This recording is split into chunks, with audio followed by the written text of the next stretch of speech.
राजगढ़ की गौरी अपने माता पिता की इकलौती संतान थी। गौरी के पिता मेहनतकश किसान थे। वो सारा दिन खेतों में काम करते। गौरी अपनी माँ का किचन में हाथ बटाती।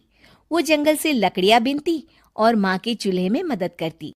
एक दिन वो जंगल में लकड़ी बीनने गई थी कि तभी उसे रोने की आवाज आती है।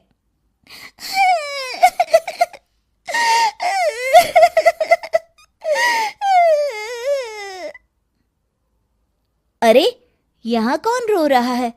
इस जंगल में भला किसी के रोने की आवाज? जरूर कोई जंगल में फंस गया होगा। वो देखती है तो उसे एक परी दिखाई देती है जिसका एक पंख टूटा होता है। अरे, तुम कौन हो और क्यों रो रही हो?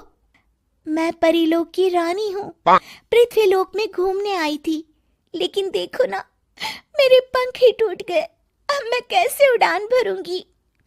अरे, इसे जोड़ना तो आसान है। रुको, मैं अभी जोड़ देती हूँ। ये कहकर गौरी लकड़ी और रस्सी की सहायता से पंखों को जोड़ देती है।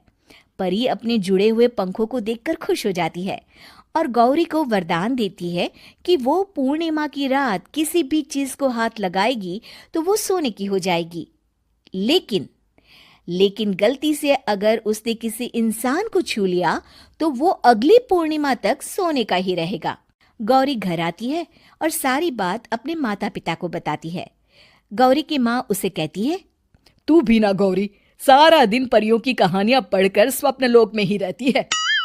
नहीं माँ, मैं सच बोल रही हूँ। देखो, आज पूर्णिमा की रात है ना, इसलिए डर के मारे मैं कोई सामान भी नहीं छू रही हूँ। अच्छा, ऐसी बात है बिटिया रानी, तो जरा इस घड़े को हाथ लगा दे। गौरी घड़े को जैसे ही हाथ लगाती है वो सोने का हो जाता है। गौरी के माता पिता घड़े को देखकर हैरान रह जाते हैं। अगले दिन गौरी के पिता उस घड़े को सुनार के पास बेचने जाते हैं तो रास्ते में उन्हें कंचा काकी मिलती है। वो सोने का घड़ा देखकर गौरी के पिता से पूछती है, अरे गौरी के बापू, ये पीतल तो बड़ा चमक रहा है। अरे काकी, ये पीतल नहीं, सोना है, सोना। बेचने ले जा रहा हूँ। अरे, कहीं कोई लॉटरी लग गई है क्या? इतना सोना? गौरी के पिता काकी को गौरी को परी द्वारा दिए वरदान के बारे में बताते हैं। काकी गौरी के पिता की बात सुनकर सोच में पड़ जाती है और फिर अगले दिन काकी गौरी के घर आती हैं। गौरी के बापू, तुम्हारे लिए मैं एक खुशखबरी लाई हूँ। तभी गौरी की माँ पूछती है, क्या खुशखबरी है काकी? अरे, तुम्हारी बेटी का रिश्ता मैं अपने बेटे से करना चाहती हूँ। अरे, कब तक अपनी सयानी लड़की को घर पर बिठा कर रखोगी? हाँ, देखो काकी, मैं ऐसे ही व्यक्ति से अपनी बेटी की शादी कराऊंगा जो गौरी के वरदान से नहीं, उसके गुणों को समझे।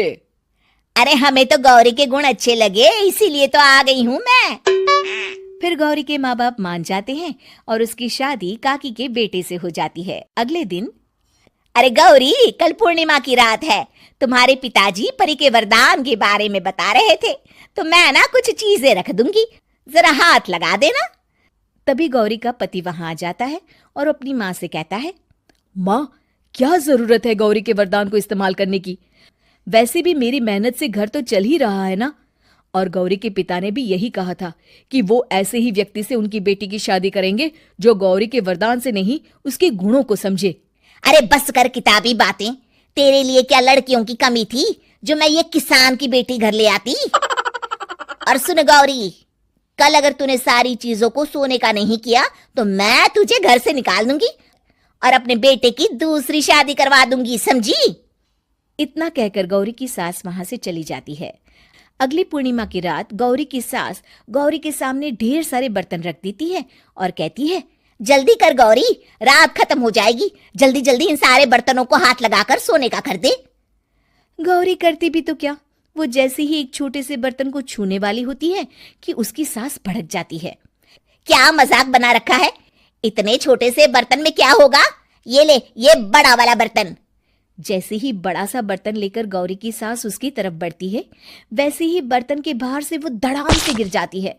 सास को गिरा देख गौरी उन्हें संभालने दौड़ती है और वो सास को हाथ लगाकर कहती है, अरे सासू माँ, क्या हो गया आपको? कहीं चोट तो नहीं लगी ना? लेकिन जैसे ही वो हाथ सास से हटाती है तो देखती है कि उसकी सास सोने की हो गई है। गौरी सोनी की सास को देखकर रोने लगती है और अपने पति से कहती है,